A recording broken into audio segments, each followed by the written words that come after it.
नमस्कार मित्रांनो, आज आलो आहे आपण इंजवडीचे ग्रामदैवत श्री मातोबा देवस्थान पाशी आलेलो आहे. तुम्हाला दर्शन करून देणार देव.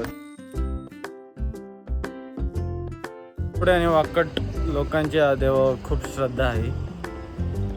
इथं मोठा इतिहास आहे, तुम्हाला सांगतो थोड्या वेळ.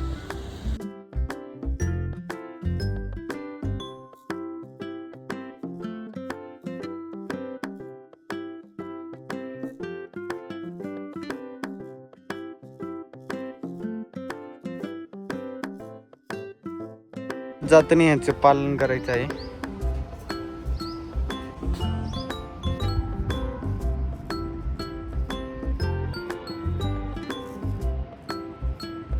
मंदिर सकाळी 4 ते रात्री 10 वाजेपर्यंत चालू असते.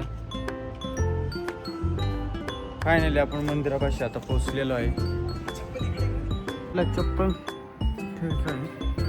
साईडला लायब्ररी ग्रंथालय.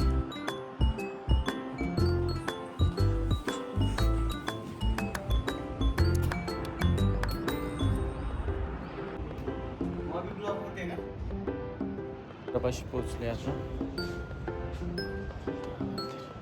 अतिशय आकर्षण असं दगडामध्ये कोरीव काम केलेलं आहे. इथं सगळं करांचे पूर्वज आहे.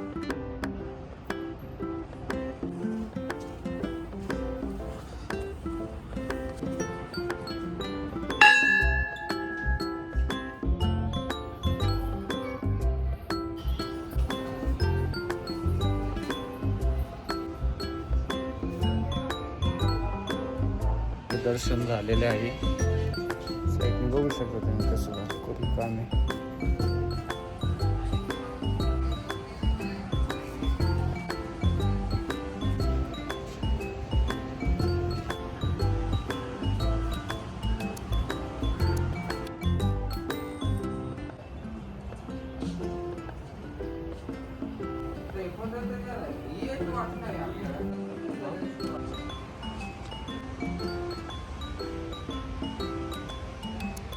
इथला दत्तच मूर्ती आहे.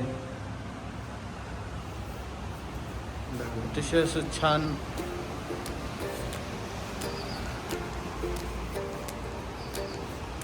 हे साईडला बघू शकता तुम्ही. महादेवाचे पिंड, नंदी.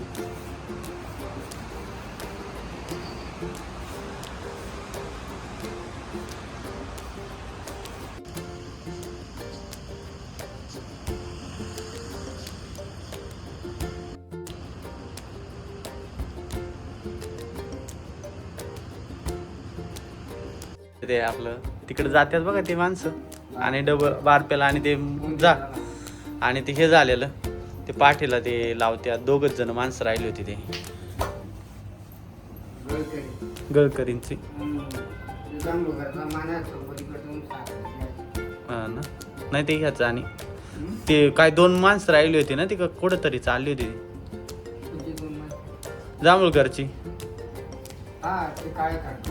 हा तिथे हे झालं तर 1632 सालीपासून मान बंद केला.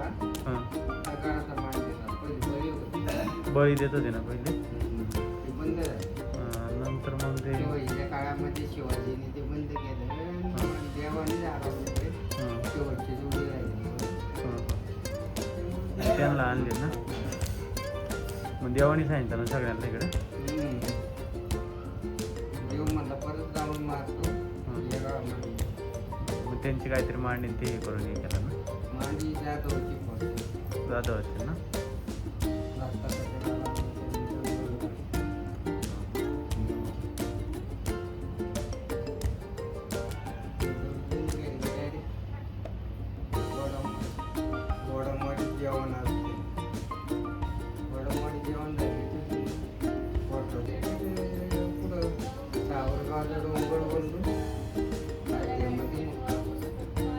बारपेला जाते ना मग.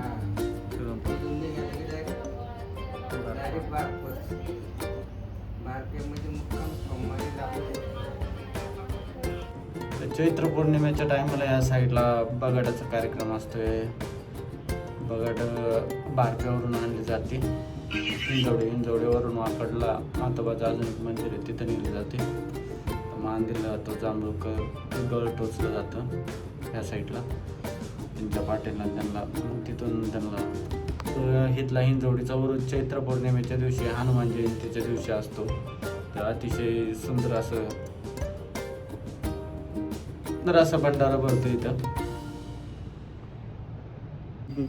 मंदिराच्या कर्मचाऱ्यांकडून माहिती घेतलेली तुम्हाला सगळे सांगितलेले आहे. तर आवडला असेल तुम्हाला व्हिडिओ तर नक्की आपल्या हिंजवडीजवळच्या मातोबा मंदिराला दर्शन घ्या, एकदा नक्की विजिट करा. पुढे मंडळी भेटू पुढल्या ब्लॉगमध्ये.